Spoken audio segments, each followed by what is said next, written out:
Hello, എല്ലാവർക്കും ഇന്നത്തെ റെസിപ്പിയിലോട്ട് സ്വാഗതം.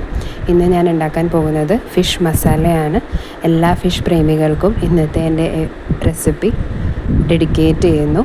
അതുപോലെ തന്നെ ഫിഷ് പൊള്ളിച്ചതിൻ്റെ ചേട്ടനോ അനിയനോ ആയി ഞങ്ങളെ കാണാവുന്നതാണ്. നല്ല ചൂട് ചോറിൻ്റെ കൂടെ ബെസ്റ്റ് കോമ്പിനേഷനാണ്. അപ്പോൾ അതിനായിട്ട് ഞാൻ അയില ഫിഷാണ് എടുത്തിരിക്കുന്നത്. അതിനെ മാരിനേറ്റ് ചെയ്യാനായിട്ട് ആദ്യം തന്നെ ഉപ്പ്, മഞ്ഞൾപ്പൊടി, മുളക് പൊടി, കുരുമുളക് പൊടി, 1 ടേബിൾ സ്പൂൺ ചുറുക്ക, അതുപോലെ അത്യാവശ്യത്തിന് വെള്ളവും കൂട്ടി മിക്സ് ചെയ്ത് നല്ല പേസ്റ്റ് പരുവാകുമ്പോൾ നമ്മൾ കഴുകി വരഞ്ഞു വെച്ചിരിക്കുന്ന മീനിലോട്ട് നന്നായി തേച്ച് പിടിപ്പിക്കുക. അതിന് മാരിനേഷന് വേണ്ടി 5-10 മിനിറ്റ് സൈഡിലോട്ട് മാറ്റി വയ്ക്കാം. ഈ സമയം നമുക്ക് നല്ല മസാല ഉണ്ടാക്കാം. അതിനായിട്ട് നല്ല ചൂട് കട്ടിയുള്ള ഒരു പാത്രത്തിൽ, മൺചട്ടി ആയാൽ ബെസ്റ്റ്, നല്ല ശുദ്ധമായ കോക്കനട്ട് ഓയിൽ ഒഴിച്ചു കൊടുക്കുക. അതിലോട്ട് കറിവേപ്പിൻ്റെ ഇല, പച്ചമുളക് ഇട്ട് ഒന്ന് ഇളക്കുക. അതിനുശേഷം നല്ല കട്ടിയിൽ അരിഞ്ഞു വെച്ചിരിക്കുന്ന സബോള ഇട്ട് കൊടുക്കുക. നമ്മൾ സബോള ഇവിടെ കട്ടിയിൽ അരിഞ്ഞു വെച്ചിരിക്കുന്നത് എന്താണെന്ന് വെച്ച് കഴിഞ്ഞാൽ നമ്മുടെ മസാലയുടെ വോള്യൂം ഒട്ടും കുറയാതിരിക്കാൻ വേണ്ടിയിട്ടും, അതുപോലെ തന്നെ ആ സബോളയുടെ ടേസ്റ്റ് കുറച്ച് മുന്നിലോട്ട് നിൽക്കാൻ വേണ്ടിയിട്ടുമാണ്. അതുപോലെ തന്നെ നമ്മൾ ഉപ്പ് ആഡ് ചെയ്ത് കൊടുക്കുന്നുണ്ട്. അതുപോലെ ഇഞ്ചി വെളുത്തുള്ളി പേസ്റ്റാണ് ഇപ്പോൾ ആഡ് ചെയ്തത്. ഈ ഉപ്പ് നമ്മൾ ആഡ് ചെയ്യുന്നത് എന്തിനാണെന്ന് വെച്ച് കഴിഞ്ഞാൽ നമ്മുടെ വെള്ളത്തിൻ്റെ അംശം, സബോളയിലുള്ള വെള്ളത്തിൻ്റെ അംശം പെട്ടെന്ന് പുറത്തോട്ട് വരികയും സബോള പെട്ടെന്ന് വാടിക്കിട്ടുകയും ചെയ്യും. ഈ സബോള വാടുന്ന സമയം കൊണ്ട് നമുക്ക് നമ്മുടെ ഫിഷിനെ ഒന്ന് ഷാലോ ഫ്രൈ ചെയ്തെടുക്കാം. കുക്കാവണം എന്ന് കരിഞ്ഞു പോവാനോ കൂടുതൽ ഹാർഡായി പോവാനോ പാടില്ല. മറിച്ച് നമ്മൾ ഫിഷ് ഫ്രൈ ചെയ്തെടുക്കണം. പുറത്തും അകത്തും സോഫ്റ്റായിട്ട് തന്നെ ഇരിക്കണം.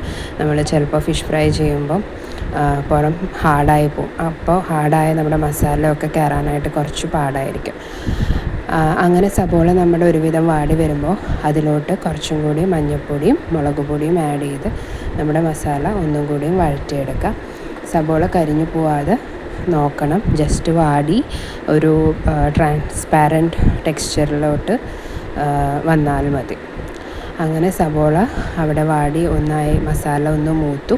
അപ്പം നമ്മൾ അതിലോട്ട് അരിഞ്ഞു വെച്ചിരിക്കുന്ന തക്കാളി ഇട്ടു. തക്കാളിയും ഇനി നന്നായിട്ട് ഒന്ന് വഴണ്ട് വരണം.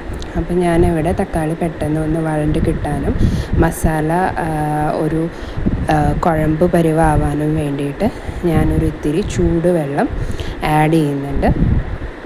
ചൂടുവെള്ളം ആഡ് ചെയ്യുമ്പോൾ നമ്മുടെ സബോള, തക്കാളിയും മസാലയും എല്ലാവരും വേറിട്ട് കിടക്കാണ്ട് എല്ലാവരും ഒന്ന് കെട്ടിപ്പിടിച്ചിരുന്നോളും. അതിന് വേണ്ടിയിട്ടാണ്. പിന്നെ അതുപോലെ തന്നെ തക്കാളിയും കുറച്ച് പെട്ടെന്ന് വാടിക്കിട്ടുകയും ചെയ്യും. അപ്പോൾ നമ്മൾ അങ്ങനെ ചൂടുവെള്ളം ഒഴിച്ച് ഒന്നും കൂടി ഇളക്കി മൂടി വയ്ക്കാം. അങ്ങനെ അത് നമ്മുടെ മസാല അവിടെ ചെറിയ തീയിൽ കിടന്ന് എണ്ണ വിടുന്ന വരെ നമ്മൾ ഇളക്കി കൊടുക്കുക, മൂടി വയ്ക്കുക, ഇളക്കി കൊടുക്കുക, അങ്ങനെ കാര്യങ്ങളൊക്കെ ചെയ്യുക. അതേസമയം നമ്മുടെ ഫിഷ് അവിടെ കരിഞ്ഞു പോവാതെ നമ്മൾ നോക്കണം കേട്ടോ. അങ്ങനെ നമ്മുടെ ഇവിടെ മസാല ഒക്കെ ഒരുവിധം സെറ്റായിട്ടുണ്ട്. തക്കാളിയൊക്കെ നന്നായി വാടിയിട്ടുണ്ട്. അപ്പോൾ അതിൽ നിന്ന് ഒരു ഹാഫ് അല്ലെങ്കിൽ 3/4 നമ്മൾ മാറ്റി വയ്ക്കുക. ബാക്കിയുള്ള മസാല നമ്മളുടെ ചട്ടിയിൽ തന്നെ നന്നായിട്ട് ഇങ്ങനെ ബേസിൽ മാത്രം വിരിച്ച് ഇങ്ങനെ ഇടാം. പരത്തി ഇടാമെന്നും പറയാം. അത് എന്താണെന്ന് നിങ്ങൾക്ക് മനസ്സിലായിട്ടുണ്ടാവും. നമ്മുടെ ഫിഷിനെ നമ്മൾ ഇതിൻ്റെ മുകളിൽ, ഈ പരത്തിയിട്ട മസാലയുടെ മുകളിൽ ആദ്യം വയ്ക്കും. അതുപോലെ അതിന് ശേഷം മാറ്റി വെച്ചിരിക്കുന്ന മസാല ഈ വറുത്ത് ഇതിൻ്റെ മുകളിൽ വയ്ക്കുന്ന ഫിഷിൻ്റെ മുകളിലിടും. അപ്പോൾ അതൊരു ഫുള്ളി കവേർഡ് ഫിഷായിട്ട് നമുക്ക് കിട്ടും. അതുപോലെ തന്നെ അധികം കുത്തി ഉടയ്ക്കാനോ ഒന്നും നമുക്ക് ആവശ്യം വരുന്നുമില്ല. അത് നമ്മുടെ വറുത്ത് വെച്ച ഫിഷാണ്. ആ ഫിഷ് കണ്ടാലറിയാം അത് ഭയങ്കര ഡെലിക്കേറ്റ് ആൻഡ് സോഫ്റ്റായിട്ടാണ് ഉള്ളത്. അതിൻ്റെ പുറം ഭാഗമൊന്നും നമ്മളധികം മൊരിയിച്ചെടുത്തിട്ടില്ല. അങ്ങനെ നമ്മുടെ ആ 4 ഫിഷും നമ്മൾ വെച്ചു. എന്നിട്ട് ഇതിൻ്റെ മുകളിൽ കൂടെ ഞാൻ നേരത്തെ പറഞ്ഞ പോലെ ബാക്കി നമ്മൾ മാറ്റി വെച്ച മസാലയും കൂടി ഇടാം. ഒരു ദമ്മിട്ട് എടുക്കുന്ന പോലെ. അതിനുശേഷം ഒരു 5 മിനിറ്റോ 10 മിനിറ്റോ നമ്മൾ ചെറിയ തീയിൽ അടി പിടിക്കാണ്ട് ഇടയ്ക്കൊക്കെ ഒന്ന് ഇളക്കി നോക്കി മൂടി വെച്ച് ഒന്ന് ദമ്മിട്ടെടുക്കുക. ഇത് ആയതിന് ശേഷം അപ്പം തന്നെ യൂസ് ചെയ്യുന്ന അത്ര ടേസ്റ്റ് വരില്ല. ഒരു അരമണിക്കൂറെങ്കിലും നമ്മൾ ഈ ഫിഷ് മസാല ഇങ്ങനെ തന്നെ മൂടി വയ്ക്കുക കേട്ടോ.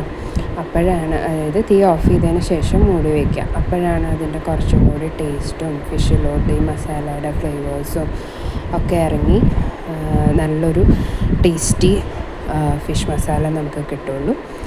അങ്ങനെ കുറച്ച് നേരം മൂടി വെച്ചു ഞാൻ. എന്നിട്ട് നമ്മുടെ വേപ്പിൻ്റെ ഇലയും പച്ച വെളിച്ചെണ്ണ വേണമെങ്കിൽ ഒഴിക്കാം. ഇവിടെ ഞാൻ ഫിഷ് വറുത്തപ്പോൾ തന്നെ നന്നായിട്ടുണ്ടായിരുന്നു എണ്ണ, അപ്പോൾ ഞാൻ വേറെ ഒഴിച്ചില്ല. ഇനി സെർവിങ് ടൈമാണ്. ഫിഷ് എടുക്കുക, അതുപോലെ തന്നെ പ്ലേറ്റിൽ വയ്ക്കുക, അതിൻ്റെ മുകളിൽ കുറച്ചും കൂടി മസാല ഇടുക. അങ്ങനെയാണ് ഞാനിത് സെർവ് ചെയ്യാറ്.